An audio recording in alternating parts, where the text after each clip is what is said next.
So today we're going to go over the 5 reasons to keep reserves or a savings as a landlord.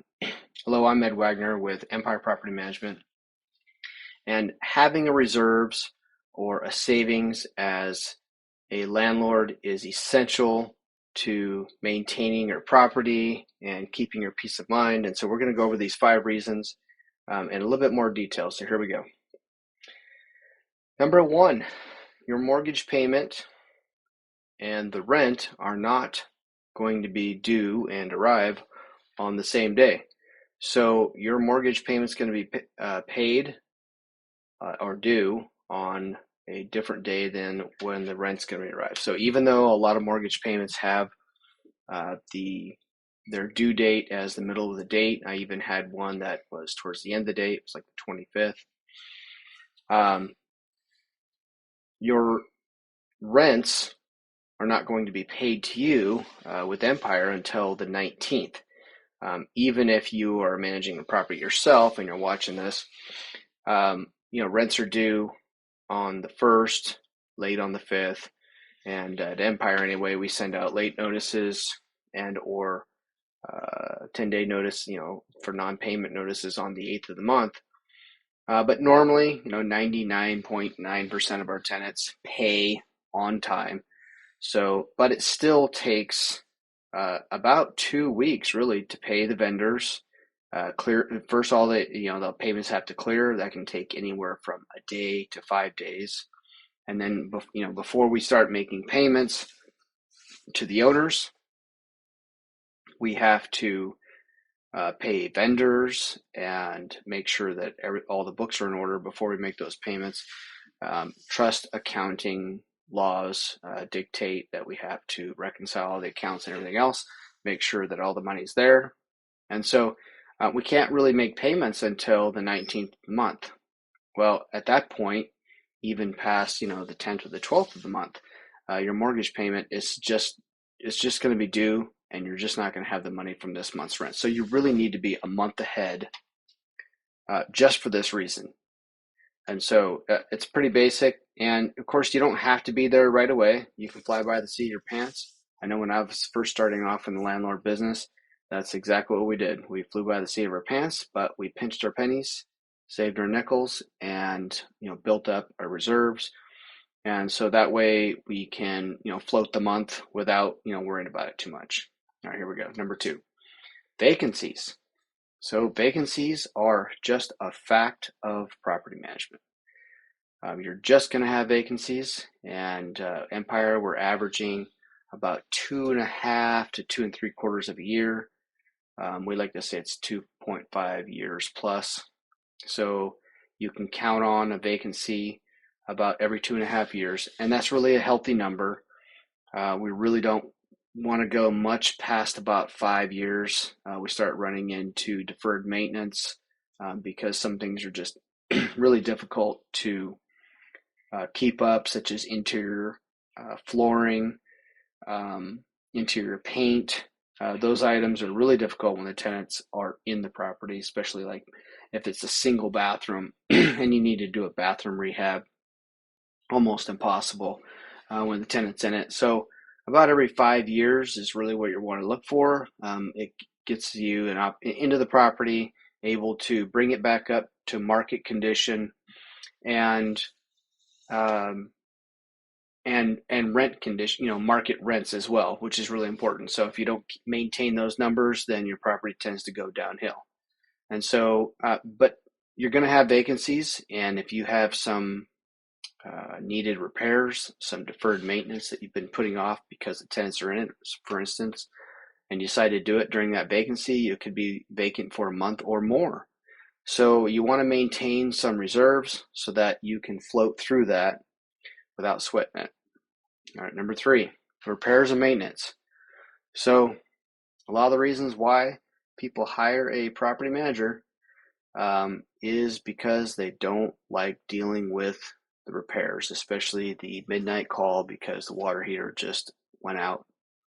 So that water heater is going to cost a pretty penny, anywhere from $1,000 to $1,500 to get a water heater installed. And it's coming. So there's no way to avoid it. You can only plan for it. And so you got to hold some reserves so that, again, so you can make your mortgage payment on time, even though the water heater just went out.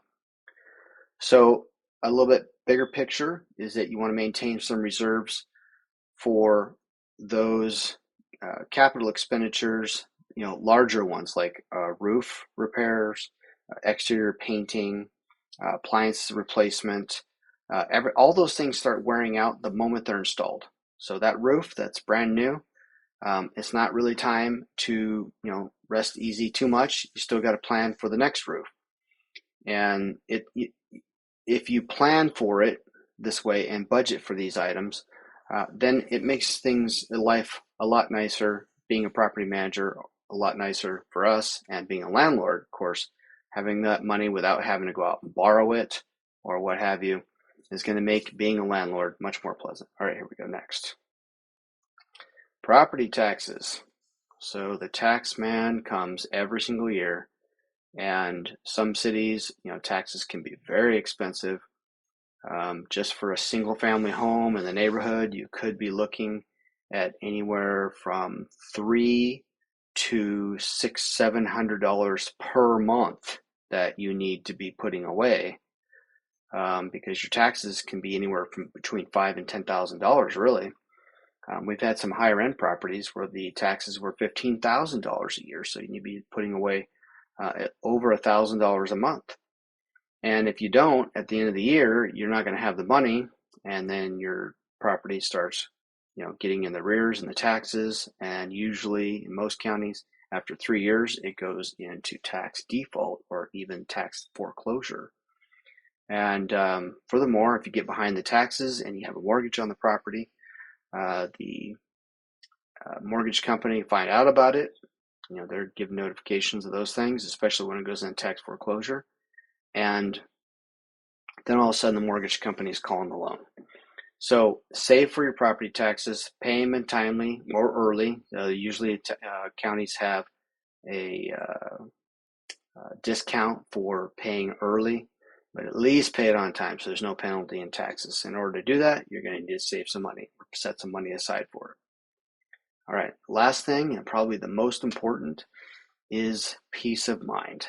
All right, so being a landlord is about building a future. What do they say? The three things about being a landlord is tenants, toilets, and trash. Okay, so that's the not so fun part of being a landlord. If you're a property manager, of course, we're hardwired to deal with those items. So it's not quite as difficult for us because we're not generally, just a one-man band. However, you are building and owning your little empire, your portfolio, for some peace of mind for the future. So if you're not saving for these items, then you're always going to be in this emotional turmoil, dealing with trying to find the money for the water heater, for the mortgage payment, for the vacancy, because now you can't make the mortgage payment, for the new roof that needs to go on, or the exterior paint. And if you're not disciplined and saving for those budgeted items, then your property will go into disrepair. And then what happens is the rents start falling behind, and you're not maintaining the property, and you're always playing catch up. And that's a terrible place to be. So save for those items, budget for those items, and you'll have the peace of mind that every landlord's really looking for. And you'll be a happy landlord, and that's what we really want. All right, so that's our 5 reasons to keep reserves for today. Again, this is Ed Wagner with Empire Property Management, and as always, happy landlording.